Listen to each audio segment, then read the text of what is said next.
آج جس کو بھی کہیں سلو کی طرف آئیں، لڑائی کی طرف نہ جائیں، وہ کہتے ہیں جی بھئی میری غلطی نہیں ہے، انہوں نے مجھ پہ ظلم کیا ہے، میں کیسے معاف کروں؟ ہر ایک اپنے آپ کو کہتا ہے کہ میں سچا ہوں، وہ جھوٹا ہے، میں نے تو ظلم کی ہی نہیں ہے، میرا تو قصور ہی نہیں ہے۔ آج رشتہ داریاں ختم کی جا رہی ہیں، قطع تعلقی ہو رہی ہے، حالانکہ بڑا سخت گناہ ہے۔ آپ حدیث طیبہ آپ سماعت فرمائیں کہ معاف کرنے والے کو اللہ تبارک و تعالیٰ اس کا کتنا اجر عطا فرماتا ہے اور پہل کرنے کی کتنی فضیلت ہے۔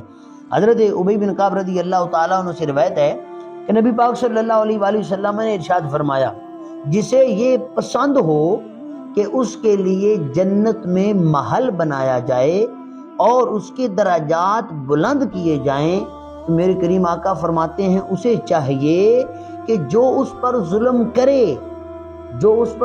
کرے، یہ اسے معاف کر دو۔ سبحان اللہ العظیم، کوئی ظلم کر رہا ہے تم اسے اللہ کی رضا کے لیے معاف کر دو۔ پھر فرمایا جو اسے محروم کرے تم اسے محروم نہ کرو بلکہ تم اسے عطا کر دو۔ اور تیسرے نمبر پہ فرمایا جو اس سے قطع تعلق کرے تو تم بدلے میں قطع تعلق نہ کرو بلکہ تم اس کے ساتھ ناتا جوڑ دو، تو قیامت والے دن جنت میں اللہ تیرے لیے محل بنا دے گا۔